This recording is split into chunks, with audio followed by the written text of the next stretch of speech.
foli be kura kalase aw ma fo ya fo aw sigoro la balma bamananga mena mali kono ani mali ko kan ambajira ola ka fugoni bamananga kuna fani wakati sele wala be na mono kono kuma la aw ye mali kono ani akokan kibara oludedo amba fugoni kuma sele wa dangana kuna fanda mi ambajira ola ka fugo femi forum féministe malien atako sabana baro bela jele kunchara ka be janvier kalo kle muka ani sabama juma hotel dunia la ambajira ola ka fugo akene shiriara ambala ka fe kosebe ka bo mali kono ani jamana waro la kerengere yana Niger jamana aleni Burkina jamana baran bela jele la mena mouvement féministe du Mali de fait ko shirifla jabaran so to wala kurutum jabate Abdoulaye Sogodu nga janga solo nyamada nyon fe Jekulu mime nanko ama mouvement féministe du Mali kwa clé saba barami na kumbolo dara na kama forum féministe malien forum mi na ba tako sabanana 3e édition min kokoro dombaga kunye fondation pour une société juste barami ngumeka boli musola kauka hake yakubayali ayesi jamana kono Mali Burkina ani Niger o baro kuncheli kera aye nimisi wasa soro barsa anye wulewule bla moko fe o fe ma ka ta Mali région na fo ka ta se an kerefe jamana flaina munu banga communauté kono anga jekulu kono ni oyi AEC anye o muso soro an be farala ɲɔgɔn kan ka haklina falen ke o be ko fe an sira ka fere dɔw sigi sen kan fere munu bena ke anga tabulo yi walasa anga jamanaw kelen kono yelema ka do ala ka ɲɛ musow ka jo sariya ko sira la ka fɔ musomaw ɲɛna sifina ka bɛɛ ɲɛna ka fɔ ko nin kɛnɛ y'u ka kɛnɛ de musolaka munu garesɛgɛ donna ni hakili falen kɛnɛ in na forum féministe malien u y'a laɲini ni ngwa nimisi wasaw yira ani u ye faamuyali munu sɔrɔ ni tile saba kɔnɔna na an ye tile saba baara min kɛ ne kɔni a kɛra hakili falen a kɛra hakili la kunu ye a kɛra i k'i yɛrɛ di ka mɔgɔ wɛrɛ faamu yan nɔ bɛɛ kɛra kelen ye surtout handicapé minnu b'an na bɛɛ jatelen do titre kelen na n b'a fɛ mɔgɔw ka féminisme faamu n'i ye féministe ye k'a fɔ k'i tɛ cɛw fɛ o tɛ tiɲɛ ye k'a fɔ k'i bɛ musow de fɛ ayi hakɛ de ka kan ka lakanya maa si man ka jɔ i ta la ni bara min ngumbolo dara janvier kalo kile 21 na kuncɛra janvier kalo kile 27 o kɛnɛ in ɲɛsinnen tɛ musolakaw dɔrɔn ma ka d'a kan an falakaw dɔw fɛnɛ bɛ ni mouvement in kɔnɔna na a ka ja musow ka hakɛ tɔbɔtɔli o bɛ se ka yakubaya cogoya min na. Ok, tile saba in kɔnɔ ne ye faamuyali caman sɔrɔ féminisme la parce que n'i ko féminisme déjà comme le mot femme apparaît là-dedans donc a bɛ kɛ mɔgɔw ɲɛna ko musoko de don donc an y'a ye k'a fɔ tile saba in kɔnɔna na ko féministe kɔrɔ tɛ musoko ye féministe kɔrɔ ye mun ye ka musow ka hakɛ k'u dɛmɛ ka se k'o sɔrɔ cogoya min na ani ka u bila sira ɲumanw kan ani ka baarako ɲini u ye ani ka kɛrɛfɛdɔnw bɔ mɔgɔw ni ɲɔgɔn cɛ notamment i b'a fɔ lujura bɛ mɔgɔ minnu na u ni tɔw u bɛɛ lajɛlen de ye kelen ye welewelekan min bɛ ne bolo o ye k'a fɔ ko bɛɛ lajɛlen ka musow dɛmɛ musow ka hakɛ hadamadenya hakɛ de don quoi donc muso hakɛ tɛ yen cɛ hakɛ tɛ yen hadamadenya hakɛw de bɛ yen. Ni kɛnɛ min sigilen filɛ ni mouvement féministe du Mali maaw fɛ ka kɛɲɛ ni musow ka hakɛ yakubayali ye AES jamana kɔnɔna na maa 60 de bɔɲɔngo gɛrɛsɛgɛ donna o hakili falen kɛnɛ in kɔnɔna na wa baaraw kuncɛra ni laɲini caman kɛli ye a ka ja musow ka jo sariya ko bato cogoya min na AES jamana kɔnɔna na ni forum belebeleba in kuncɛli baaraw hukumu kɔnɔna na su belebeleba la ɲɛnamayali bolodalen bɛ u bolo n'an ko a ma ko Nui Gala ni ka kan bɛɛ da ɲɔgɔn ye sani a ta ko 4nan cɛ ala k'an bɛɛ lajɛlen sijɔ k'o don makɔnɔ. Amina yarabi ala ko do mena kurutum jabate aman kunda Côte d'Ivoire jamana kan an karamɔgɔ Seyid Sherifu Iba Aidara a Côte d'Ivoire jamana taama hukumu kɔnɔna wajuli kɛnɛ ba ɲɛnamayara a fɛ ansaru n'u kanubaw ye Guglo dugu kɔnɔ Sherifula ciladen kɛrɛnkɛrɛnnen Jakarija Damele u ka sɔrɔlen do Samayira Sanogo a bɛna ɲɛfɔli kɛ sɔrɔlen kan. Giglo dugudenw Côte d'Ivoire jamana kan ka tɛmɛ dugutigilakaw diinɛ ɲɛmaaw politiki ɲɛmaaw fɛ olu de b'a la ka a Seyid Sherifu Iba Aidara a sɛnsɛn ka don Giglo dugu kɔnɔ nin cogo in na o min bɛ taama na Côte d'Ivoire jamana kɔnɔ ni a bɛ waati damadama bɔ ka sanga ni silamɛya dɛmɛtɔn Anisaru ka wele dalen ye a ye o siratigɛ la maa si de ma a kanu Giglo dugu kɔnɔ DGP ka tɛmɛli ka lakalo olu ye baw don min ni tɔw man kan. Ni jeune ye a lamɛn vraiment ka a dabila a bɛ caman ka ɲɛnamaya dilan mɔgɔ min ye a ka baara dabila ka wuli ka mɔgɔ yɛrɛ dilan jamana ni jamana vraiment foli b'an bolo ka d'u ma an b'a fɔ vraiment ala ka tugu a si la ala ka barika don a la ala ka kɔrɔtaw k'a ye vraiment a bɛ baara min na a ka courage sɔrɔ ka dɔ fara a kan vraiment an b'a fɔ k'a ni ce o la vraiment denmisɛnw ka ladeli ka o kisi ka bɔ ale fɛn jugu min ma vraiment an b'a fɔ o la inshallah. O nisɔndiyalen ka sanga ni Zamzam y'u den dɔ yele ye o cɛ mɔ silamɛya dɛmɛtɔn Anisaru ka fara kanu ɲɔgɔn kan o nisɔndiyalen ye barika da setigi Ala ye ni ka laban ka ɲini dugudenw fɛ mɛnni ka kɛ ni tulo sanuma ye janko ka a se ka lawaleya cogo min na a bɛ se ka o nafa diɲɛ na ani kiyama. Fɛn fɛn bɛ nana baya ta an bɛ min f'u ye dɔrɔn ni nana baya ta que ça soit en sordine yɔrɔ sous-section bɛ yen aujourd'hui bureau national il y a 943 sous-sections au niveau de la Côte d'Ivoire, 176 sections. Fédération Bitavo Bissaba Anikele. Donc il est là au niveau de l'islam, Slameton là, Slameton chitemi organisé le cas en Sariba. C'est vraiment bien organisé. Il y a quartier au quartier qu'on a. Le cas sur le cas sur là, sur bureau de B. Donc ni nana bayata wazuli keneka. Ni ikosegla ni gɛrɛw. Silamɛya dɛmɛtɔn Anisaru ni o kanu ɲɔgɔn kɔfɛ ka bɔ Gigulu baara in seriya la maa caman wɛrɛ fɛ ka bɔ fan caman fɛ kɔnɔwari jamana kɔnɔ minnu bɛɛ lajɛlen nakun ye ka se ka na somɔgɔ sama sɔrɔ ka bɔ sifin nɔrɔma yɔrɔ alijinɛw kɔndɛgɛtigi Iba Aidara DGP o min ni a ka laseli a bɛ ɲɛsin sifinakaw ma ka caya. An b'a la fo ka barika da an karamɔgɔ n'o ye Iba Aidara ye a sera an fɛ wula yen nɔ Jikolo fédération Gimo kɔnɔ yan an ka étape fɔlɔ kɛra Jikolo ye donc a kan ka su 6 de k'an fɛ yan su kelen Europe ye vraiment ye Iba ye an nisɔndiyara a n'a ka délégation ba tiɲɛ yɛrɛ an y'u bisimila an taara dugutigi fo n'o ye chef de terre ye ka alimami fo ka na accueil kɛnɛ ka dakuruɲɛ fila fɔ an donna so kɔnɔ a ma mɛn dɔrɔn an bɔra a kɔni vraiment ko taabolo ka ɲi fiyewu u bɛ a filɛ wajibi la sisan an b'a la fo k'a barika da. O nisɔndiyalen ka sanga ni kɛnɛ in labɛn cogo ɲuman ye a ka ja baara tɛmɛ cogo ɲuman ka sanga ni silamɛya dɛmɛtɔn Anisaru ka cɛsiri ni jija ye silamɛya dɛmɛtɔn Anisaru ɲɛmaaw ye o ka foli ta ka ɲɛsin bɛɛ kelen-kelen lamɔ ni ka laban ka sɔnni sigi an fa n'an karamɔgɔ a Seydu Sherifu Usman Madani Haidara ni a ka denbaya ta kan. Wallahi nisɔndiya min b'an na fɔcogo si t'a la ni k'i b'a fɔ fɔcogo i tɛ se k'a fɔ ka s'a dan na an b'a la de fo k'a barika da ka karamɔgɔ fɔ n'o Sherifu Usman Madani Haidara ye ale min sɔnna k'a bolo bɔ a la k'a bila kana k'a kana tourner kɛ Côte d'Ivoire yan an b'an ka président fana fo k'an ka président national fo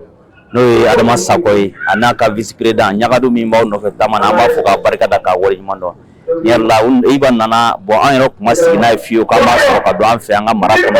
Iba kɔni nana an fɛ yan farifoni fɛn bɛɛ b'an na bi o farifoni ye. A masakɛ sɛnsɛnnen kɔfɛ ka don wajuli kɛnɛ kɔnɔ a Seydu Sherifu Iba Aidara a fɔ DGP a ye munumunu salo kɛ ka foli bila naba bɛɛ lajɛlen na ni ka sɔrɔ ka taa bisimila minɛ a sigiyɔrɔ la kɔrɔfɔ daminɛw na a ye a kanusɔngɔ sɛbɛkɔrɔ danganamaya ka foli ni waliɲuman ta ka ɲɛsin naba kelen-kelenna bɛɛ lajɛlen ma ni ka sɔrɔ ka tɛmɛ ni a ka wajuliw ye minnu fanba bolila alisilamɛ diinɛ ɲuman kɛcogoya kan ka ɲɛsin sifinnakaw ma olu minnu ye wele jaabi kosɛbɛ okumu kɔnɔna na DGP a ye nɔgɔ bɔ alisilamɛ diinɛ na paraki min ko hinɛ ni makari yafa ɲɔgɔnma ni keleya koto ɲɔgɔn tala ani keleya wajulu belebele in baaraw ka sɔrɔ ka laban ni bayatul islamiyya ladu 6 tale ye maa baden fɛ kɛrɛnkɛrɛnnenya ma ka bɔ sifinnakaw yɔrɔ minnu bɛɛ lajɛlen ye a kanu ka segin ni somɔgɔ sama ye. hali bi an bɛ to Côte d'Ivoire jamana kelen kɔnɔna na an karamɔgɔ ni o ye Sirifila Morikɛ Jɛma ye a fana bɛ ka Ala ka diinɛ cari Côte d'Ivoire jamana kɔnɔ o de kadara kɔnɔ a bisimilara AZOP silamɛya dɛmɛtɔn Anisaru fɛ fɛn min sɔrɔla o kɛnɛ kan Abdulkarim Sago a bɛna ɲɛfɔli kɛ o kan. An karamɔgɔ denkɛ Sherif Arun Harashid Haidara ale kun makɔrɔnen bɛ kosɛbɛ AZOP kaw fɛ yen a bisimilala yen nɔ nisɔndiya ani bonya kɔnɔna na AZOP population bɔra ka caya iko kɔnɔkulu k'an karamɔgɔ denkɛ bisimila n'o ye Harun Harashid Haidara ye n'a ka nali kun mɛn bɛ ka kɔnɔ u fɛ Harun Harashid Haidara a taara bisimila foli kɛ dugutigiw ani diinɛ ɲɛmaaw la n'o ye dugukofɔlen ɲɛmaaw ye surafana t'o donnen kɔ an karamɔgɔ denkɛ a ye wajulu belebele la ɲɛnamaya wajulu min kɔnɔna na n'a kumana kosɛbɛ ka ɲɛsin sufinw ma ni olu de ye don dɔ maakɔrɔw ye a y'u wele ka na ladiriya ani jogo ɲumanya ma ani masabonya ma. Ansaru anu u kanubaw ni kɛnɛ in kan u ye nisɔndiyafoli kɛ ka ɲɛsin an karamɔgɔ ma Asedi Sherif Usman Madani Haidara ni k'a yira k'a fɔ ni baara in bɛɛ lajɛlen sababu bɛ segin ale de ma n'o ye a denkɛ Haruna Rashid Haidara kana ni walijuru kɛ u bara. Wuladan na k'an ka Sherifucɛ la don an fɛ yan o walijuru na nisɔndiya min b'an kan n'an kɔnɔ similaire na a tɛ se k'a fɔ nisɔndiyaba de b'an kan wala an wasala a diyara an ye kojugu. Sijani kɛra laban ko ɲuman b'a la o talafɛla ka di an bɛɛ lajɛlen ma a nana hɛrɛ la Ala ka segin hɛrɛ la an Sherifucɛ an fa fɔ Bangɔni na Asedi Sherif Usman Madani Haidara Ala ka denbaya bɛɛ lajɛlen an bɛ foli lase o bɛɛ lajɛlen ma n'a ka furumuso ɲumanw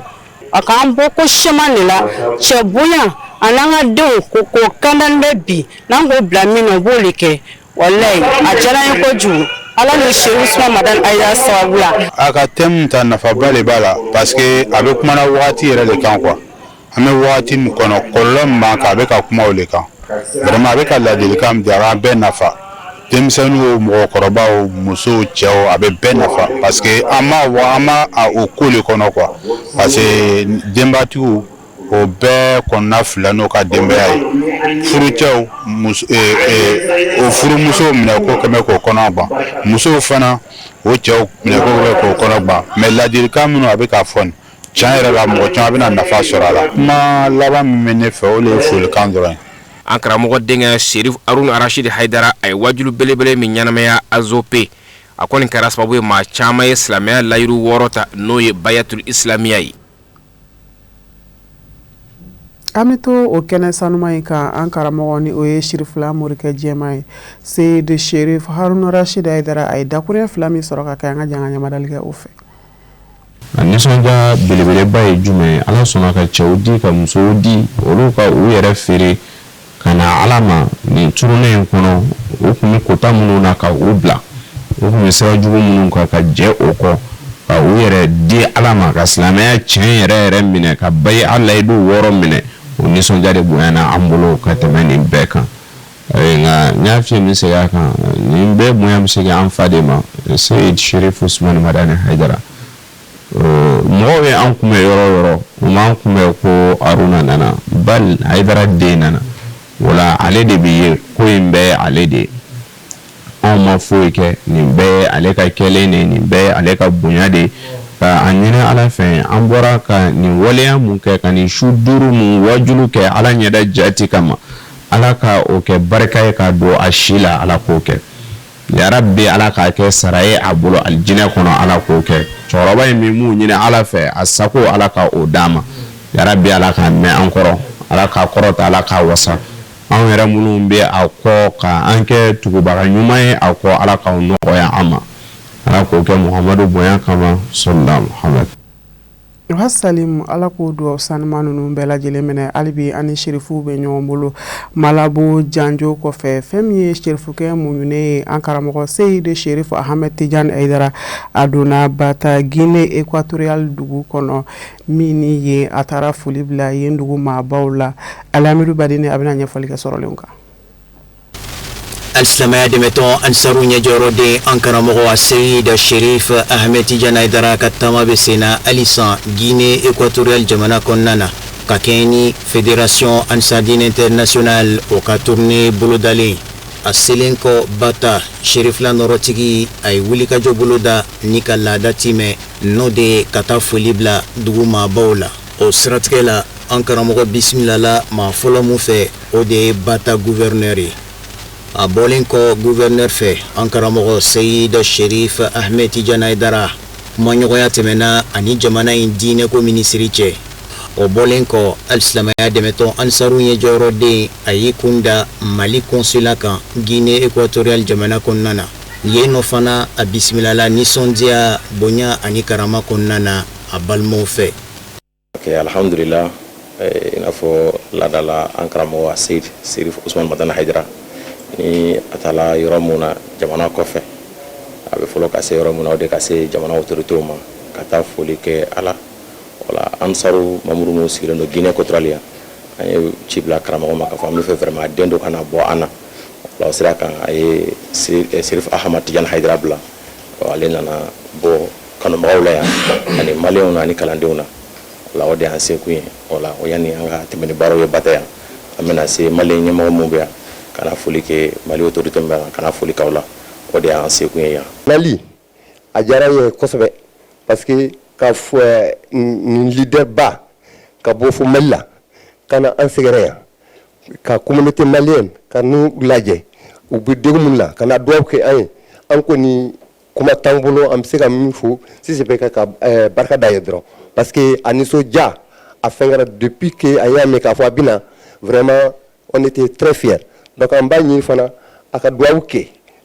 an ka maliyɛn mun filɛ nin ye Guinée équatoriale k'a fɔ vraiment a bɛna dugawu minnu kɛ Ala k'a jaabi an b'a fɛ fana a ka séjour a nana Guinée équatoriale a ka segin ni ɲuman ye Mali la ka dugawu kɛ fana Mali ye an b'a dɔn degun min bɛ Mali la aujourd'hui an bɛ o ɲini mais an b'a ye k'a fɔ u bɛ fɛn fɛn min la an ɲɛ b'a la an bɛ yan olu kɔni partout dans le monde vraiment u b'a la k'u seko kɛ vraiment an bɛ dugawu kɛ u ka dugawu k'an ye dɔrɔn o de don. an nisɔndiyalen don bi alhamdulillah an n'an karamɔgɔ bɛ ɲɔgɔn fɛ n'o ye Seydi Ahmad Tijani Hayidara funanŋɛ nɔrɔtigi min ye a yɛrɛ di Ala ma ka sɔn Ala ka baaraw kɛli ma ni Ala fana y'a dɔn a ye a y'a sen da a fa sendano na inshallah Guinée équatoriale ansaru u ye ci bila an karamɔgɔ ma ko a ka se ka den dɔ di ka na bɔ u ye silamɛya badenya na kelenya na an nana o sira de kan karamɔgɔ ye Sherif Ahmad Tijani Hayidara a y'ale de bɔ Mali la ka na ɲɛ da silamɛ jama ka yan dɔ inshallah an bɛ o de senfɛ inshallah sɔgɔmada in na an bɔra ka taa u ka jamana mɔgɔbaw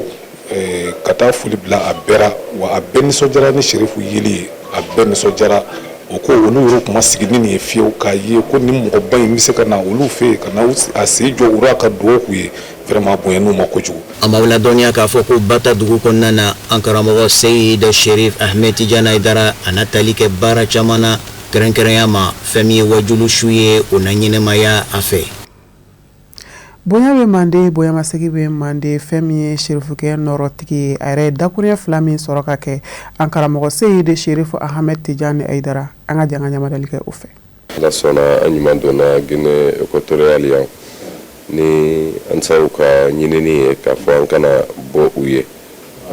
mais an b'o de fɔ an nana bɛɛ kama plus précisément an ka jamana ani jamanadenw depuis an sera yan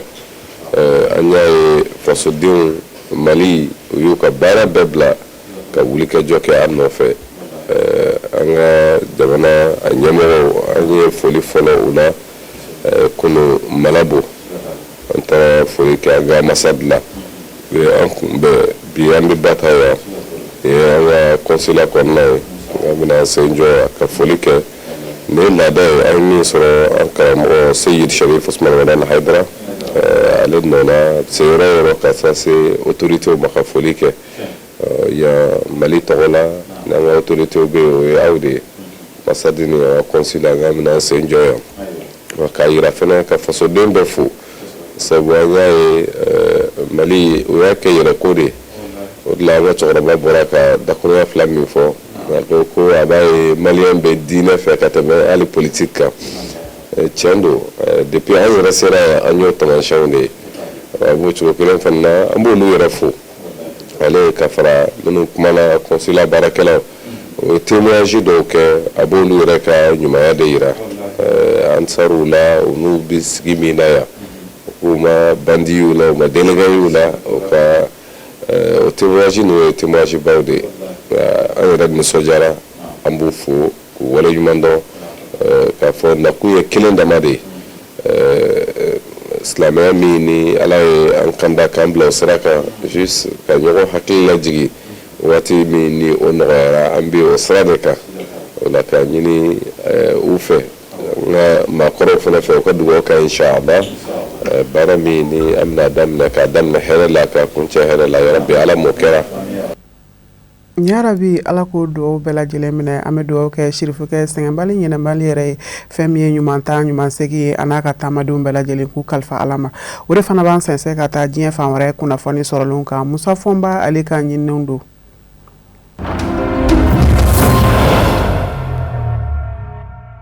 Congo Kinshasa kɔrɔyanfa kunkanko o de tun bɛ jamana ɲɛmaa filaw ni ɲɔgɔn cɛ Congo Kinshasa jamana ɲɛmaa Félix Tshisekedi anada jabonyo jamana nyama Denis Sassou Nguesso Congo Brazza. Congo Kinshasa jamana nyama Félix Tshisekedi dona Brazza a bismillah jamana nyama Denis Sassou Nguesso fe Congo Brazzaville dugu bala oyo kabeni janvier kalotle muga anina ni mafla ujera katle la duke ninga nyonye doke lere fulani uko nyonye bita kunje kumami jamana nyama Félix Tshisekedi ni jamana nyama Denis Sassou Nguesso che Congo Brazza Félix Tshisekedi ye ajira kafo bibina aleka jamana koro yamva deseme ka basigi kasabu ke chindo tukeno blakera benga nzebela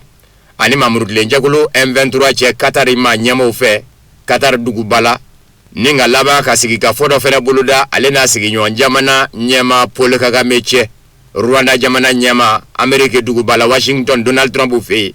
kasabu ke odebe Mamadou Lenjakulu M23 ko fe ka kokorodu ko na tabe no maseka bo alega jamana kora yava lakana baliala ako Denis Sassou Nguesso anambo mimve ninye na sigi nyon jamana du jamana nyama mimvena du ashidombe kafo ajoro kabu fonyongo ubanina jienyefe ama uladoni ya kafo sigi kafo minungera jamana nyama Félix Tshisekedi ka fangani Mamadou Lenjakulu M23 che anani Rwanda jamana nyama Paul Kagame che kadame na Rwanda dugu bala doa kanase Washington America dugu ba Donald Trump fei oshima ke sababu ye kanobo Congo Kinshasa lakana baliala Mamadou Lenjakulu M23 ke meka kora yamba dugu ba chama mine amara chama mine Nord Kivu mara fanjama mine me afe Sud Kivu mara fanjama mine me afe wakabine sango oluba kabuluka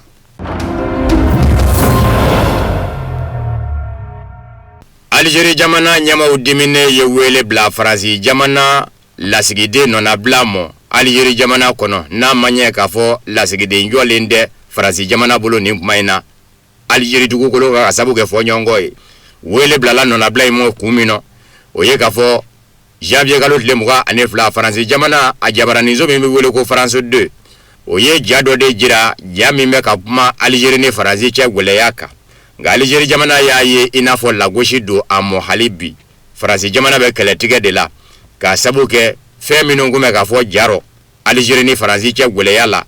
Algérie jamana manyama ubulu ani chie ka jia iko jegejala ni baji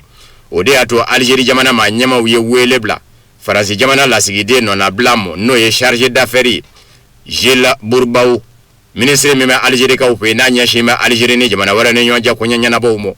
oyika ngari daye kikaniso kuya ujira ala kosebe kasangari janu ndemeni ye France jamana jabaranizo bado kano ye France 2 kabini sana siningo ni France jamana nyama Emmanuel Macron varala Maroko ma nyama uka ka kona murutile la kodo Maroko jamana taye Sahara Occidental Algérie beka omi Mamadou Lenjakulu Front Polisario deme Algérie ni France jamana ka je atononina Algérie jamana manyama uka la selila ka sangani ninja kura temene ye France jamana jabaranizo la France 2 uya yira ka fo ngalo dama de tigembe jaro wadakoro bolidu France jamana manyama ufe watise ka ke France jamana manyama uko ba watemena jabaranizo mina furuba jabaranizo de du Algérie jamana manyama ya jira fana ka fo France jamana la sigidenzo mimbenebe uluka dugukuluka ninja intise ka temeka soro uma wele ku nyininga wale kele umu hakili nanta di aka ukumana ufene nobero Algérie jamana manyama ya jira ka fo France jamana manyama ku siginai ka fo uyeni minge ninye akololo ndande Algérie jamana kanga fe minge do na taula ni France jamana che anuke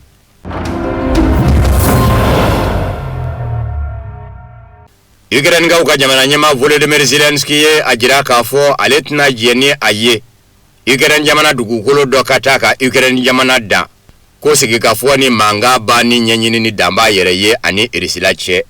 ako Ukraine jamana joro dombe wa sigindike oka ko fali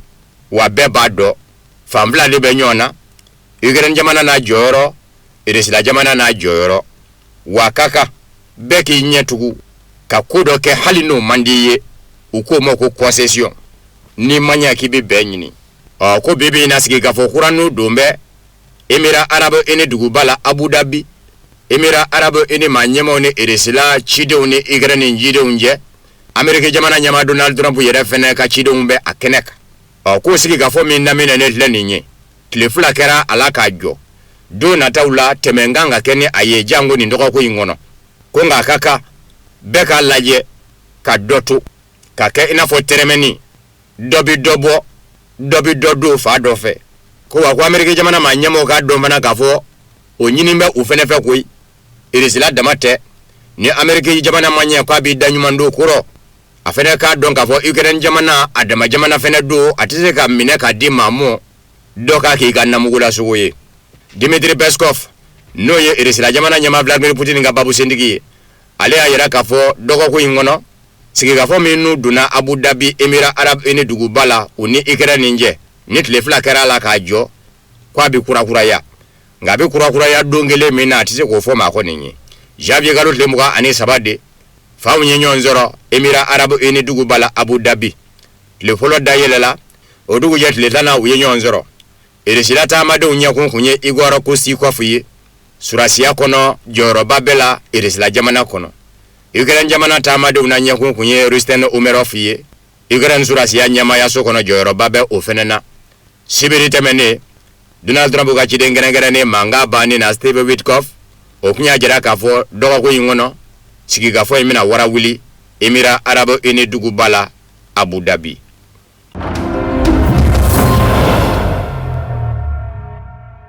Irisila jamana dolari wari min gumani an bɛ irisila jamana mɔ Ameriki jamana ɲɛma kɔrɔw fɛ Joe Biden ka fanga kuma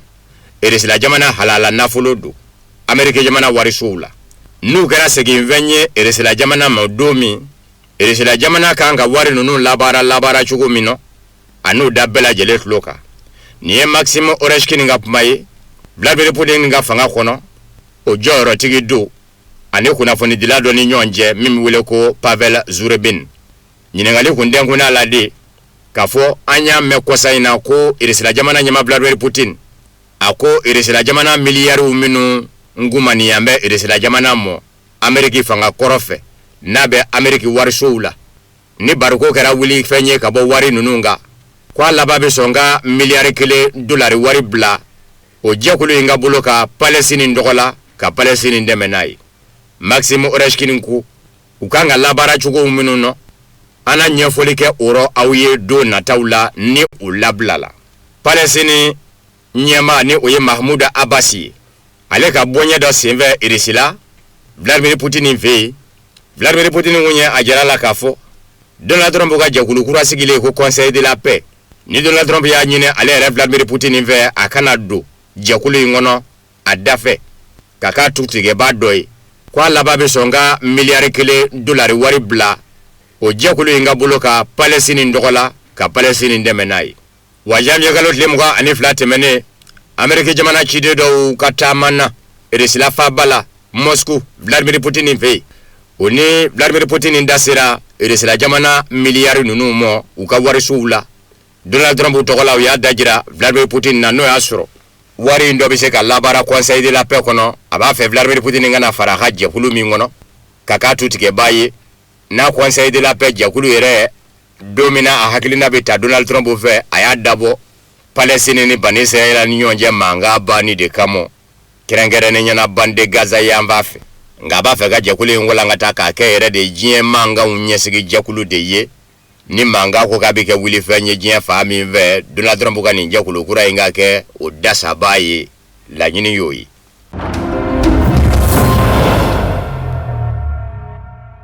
O n'a sera fɛ sa jamana min bɛ wele ko Brésil o ɲɛma Luis Inacio Lula da Silva ye kuma ta bɔlɔlɔ na sira fɛ ja dɔrɔ k'a fɔ Ameriki jamana ɲɛma b'a fɛ de ɲɛjugu ɲɛɲuman jɛsirikɛnɛ ni tɔnba Nations Unies k'o nɔna bila ni jɛkulu kura ye ko Conseil de la Paix ko kabako do ko ni Donald Trump kun ye maa dɔ ye diɲɛ maa da caya bɛ bi k'a fɔ jɛsirikɛnɛ ni tɔnba Nations Unies y'a da jira a sigi bɛ sigi cogo min na kabini furuba kɛlɛ ta ko filanan ban kuma kana se bi ma yɛlɛma don bɛ diɲɛ taa cogo la o kuma na a ka ka yɛlɛmabaw ka kɛ jɛsirikɛnɛ ni tɔnba Nations Unies sigi cogo la a sariya sew na hakaja jamana bɛ jamana na o yiriwan bɛ bi o bɛ se ka kɛ ɲɛmaayaso jamana ye ko ni Donald Trump kun ye maa dɔ ye a kun kan ka fɛɛrɛ bɛɛ kɛ walasa o yɛlɛma ninnu ka kɛ jɛsirikɛnɛ ni tɔnba Nations Unies ɲɛmaayaso kɔnɔ ko nka k'a t'o kɛ dɛ a b'a fɛ ka na ni jɛkulu kura wɛrɛ ye k'o kɛ i n'a fɔ jɛsirikɛnɛ ni tɔnba Nations Unies falen ninga jensele nani to ma Nations Unies dekrefe o kuma ko na esra soro America jamana nyama Donald Trump kelendron de ka fanga biye na jora joro mina matise ka bui na kuku matafo banangu ko wako tenye Lula da Silva Brazil jamana nyama jakulu no sigira senga ko ma kelene ka hakili na bise ka labara o kono Brazil jamana jendo teno ye wajensele nani to ma Nations Unies Brazil jamana ma nyamo na fere bela jeleke ka lapasa halibi jangwa be joro mina jia kono akatula Brazil jamana tni kama jigi maye Brazil jamana de unga yere ya uga yere mahoranya akadi Brazil jamana de unye ukabunya ukono janvier kalot lemwa anit la temene jamana tani ngono nonde farala America jamana nyama Donald Trump uka ninga tege no blake aka ninja kulukura sigili sharia seuna jakulukura mimi wule ko conseil de la paix kanyeshe bande gaza manga banimo ko ingera Davos nyongo beba mengume sina ye jeserege nani asoro busu bangana uni chakeda jema baw ani jie jamana baw nyemo jamana tani ngono ndaw mino nyeteke no blabe nganzebela Donald Trump dafe Donald Trump yere labana ka pumata ka jera ka fo jamana biduru wala fele mako no me minu nyemo bina teke no bla ni nzebe ina halibi irisela jamana nyama Vladimir Putin ga babu sendigi Dmitry Peskov ale pumata ka jera ka fo conseil de la paix Donald Trump ka ninja kulukura sigile uye chika soroka bo Donald Trump yoro ka kaduye irisela jamana kadu ajakulu kono America jamana dafe ka tutike bayi ko nga ko ubeka hakili donjo ko nyine akono ka jate mina ko sebe halibi